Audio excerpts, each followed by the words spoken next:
Author Luis J. Rodriguez, where are we? We're at Tia Chucha's Cultural Center and Bookstore in Sylmar, California. What is this place? Well, you know, it's a multi-arts, music, dance, theater, writing. We provide classes, we provide performances, we provide festivals. We have workshops as well as a bookstore, which is a very important part of the whole literacy arts work that we do. What's your role in Tia Chucha's? Well, I'm one of the co-founders. I'm also president of the board. And it's actually run by a wonderful staff, mostly young people, but headed by my wife, Trini, who's operations director. And we have tons of volunteers. It's a very strong community place. Do you run your press through here as well? Yes, we have Tia Chucha Press, which has been around for 25 years. Now it's part of Tia Chucha Centro Cultural. We have the books we sell here. We also get manuscripts. We publish the books. So the press is very much integral to what happens here at Tia Chucha's. Luis Rodriguez, how did you get to be chairman of the board of Tia Chucha's Cultural Center? Where'd you begin your life? Well, you know, starting from the beginning, I started in Mexico. I started in Ciudad Juarez, Mexico, even though I was born in El Paso. My family was from Chihuahua.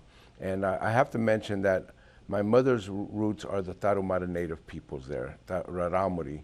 And she was born in Chihuahua City, ended up in the frontera there in the border. And then my dad was from Guerrero, which is a mixed, you know, Nahuatl speaking, Spanish and African community there. And somehow they ended up there in the border, and I was born there with my other, at least my brother and one of my sisters. My other sister was born in East L.A. Now, why were you born in El Paso even though you were living in Ciudad? Well, my Juarez? dad and mom had already decided they wanted to come here.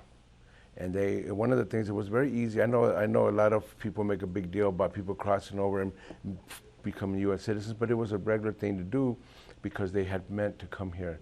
And they had us all born in the United States, so we would be U.S. citizens. My dad's goal was, I want to be a U.S. citizen, and so that's what happened. And we ended up, I was like 2 years old when we ended up moving to Los Angeles. Where in Los Angeles? What was your life like? In a very great community. I think it's great, Watts. It was very poor, all black and brown. I actually lived in the mostly African American side. The Watts kind of was divided by Central Avenue, mostly Mexicans in La Colonia on one side and then blacks on the other side, but we lived in that black side. And I went to school, 109th Street School. I couldn't speak a word of English. I was very shy, broken, quiet. Broken because, you know, I just didn't have too many friends. When I went to school, they literally yelled at you, and at one time I got swatted for speaking Spanish. They didn't really allow it in the school. I was very shy and quiet. I was broken because I felt like I couldn't speak out. And I remember even when I had to go to the restroom one time, I just did it in my pants. I couldn't tell the teacher I had to go to the restroom. It's kind of those terrible, sad little situations when you have a 6-year-old kid who doesn't know how to act in the world. You write in your award-winning bestseller, Always Running, if you came from the hills, you were labeled from the start. I'd walk into the counselor's office for whatever reason, and looks of disdain greeted me. One meant for a criminal, alien, to be feared. Already a thug, it was harder to defy this expectation than just accept it and fall into the trappings. Yeah. So what happens when you live in communities like Watts, and later on we moved to South San Gabriel, which is the hills, just outside of East L.A. You lived in these areas that people hated.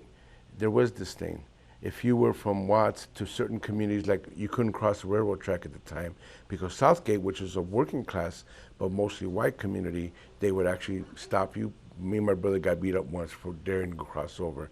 When we moved to South San Gabriel, it was another unincorporated area that nobody wanted, surrounded by white suburbs. So here was a former migrant community with no sidewalks, with little shacks, very poor, with chickens and goats, and surrounded by these white suburban neighborhoods. And you can see there was two worlds there.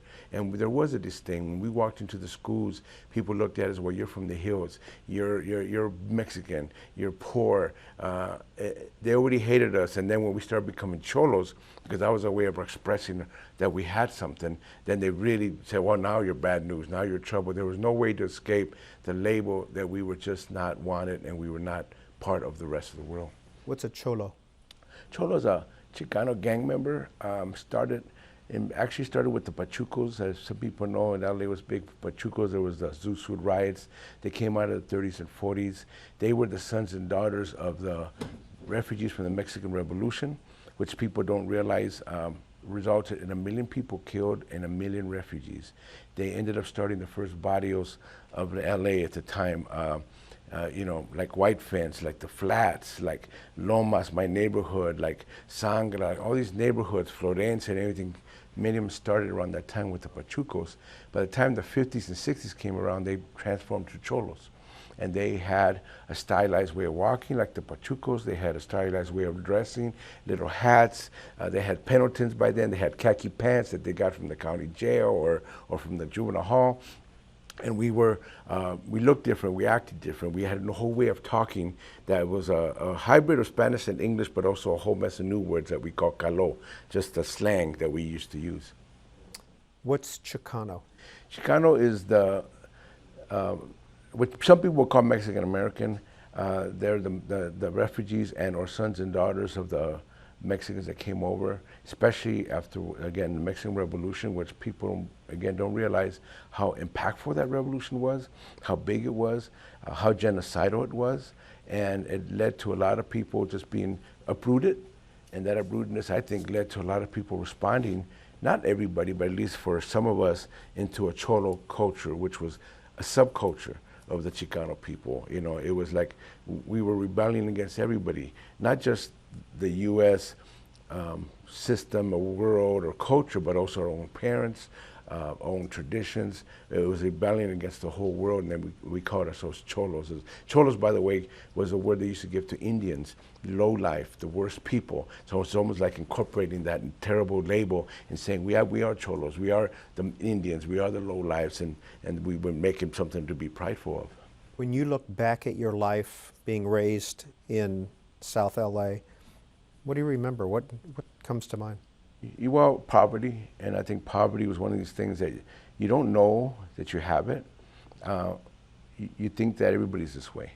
But here's what happened. When I was 7 years old, my dad got a job in the San Fernando Valley. And we ended up going to Reseda, which at the time was all white. We were probably the only white Mexican family in this block. It's different now, it's almost all Mexicans, but at that time. And it wasn't the richest neighborhood, it was quite, you know, suburban, but it was, for me, from Watts, it was rich. I had a taste that the world could be different. Unfortunately, all the white kids used to chase me home. I was getting beat up a lot. I wasn't, you know, incorporated into the culture. And we lost the house, we lost the car, my dad got bankrupt, he lost his job, and so we ended up going back to Watts. And then that's when I realized poverty.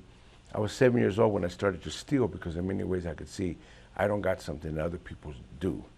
And I didn't consciously know this. I just began to realize I want some of this stuff. And I would go into the stores and steal all the little toys I can get and put them in my little metal Roy Rogers lunchbox, because I wanted to have something that I couldn't have otherwise. So once you see the contrast, I think it does something else inside of you. Why am I not like this? Why am I different? Why am I brown skinned and these are the white skinned kids, and somehow they looked like they were having better than us? And then being in a Watts with black and brown, you realize a lot had to do with just being darker. From always running, with little productive to do, drug selling becomes a lucrative means of survival. A 10-year-old could make $80 to $100 a day as a lookout for local dealers. The drug trade is business. It's capitalism. Cutthroat, profit-motivated, and expedient. I think most people don't realize that gangs are really the microcosm of the rest of the world. Only they don't have the resources of the rest of the world.